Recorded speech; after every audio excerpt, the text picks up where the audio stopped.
एक अतिशय हुशार असणारा नेता, ज्याला महाराष्ट्र सदैव आठवत राहील. मी 91 साली महाराष्ट्र सोडला आणि दिल्लीत गेलो आणि त्याच्यानंतर 2003 आणि 4 मध्ये मला केंद्रातून मुख्यमंत्री म्हणून पाठवलं.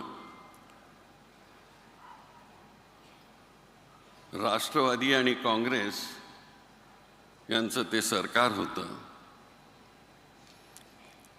आणि तो काळ अतिशय कठीण अशा प्रकारचा काळ होता. विरोधी पक्ष सज्ज होता की हे सरकार कधी पडेल, पण दादा, श्री छगन भुजबळ ह्या सगळ्यांनी मला सहयोग दिला त्यावेळेस आणि ते सरकार टिकलं गेलं. सरकारमध्ये असताना अजितदादा सातत्यानं आग्रही असायचे, पण तो आग्रह तेवढ्यापुरताच असायचा. त्यानं समजून सांगितलं की ते पाठीमागे शब्द घ्यायचे आणि आपल्या महाराष्ट्राचं कसं भलं होईल याचा ते विचार करत असत.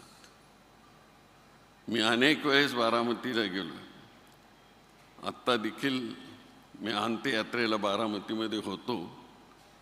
एवढी प्रचंड गर्दी मी कधी पाहिली नाही कोणाच्याही राजकीय माणसामध्ये अलीकडच्या काळामध्ये.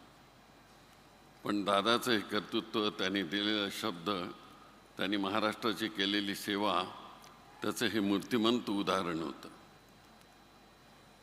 दादा एखादा शब्द दिल्यानंतर ते कधी मागे हटत नसत. माझी मुलगी आमदार होती, ती खासदारी झाली आणि ज्या वेळेस अजितरावांच्याकडे ती जायची, फंड मागायला जायची विशेषतः, तर दादानी एक शब्दाचाही विचार न करता त्यांनी ताबडतोब ते फंड त्यांना माझ्या मुलीकरता ते देत असत. अशा तऱ्हेनं नाते जमलेला मी आणि शरद पवारजी यांचं नातं आमचं जवळचं होतं. पण आम्ही वेगवेगळ्या पक्षामध्ये गेलो, पण तरी पण आमचे संवाद कधी तुटले नाहीत.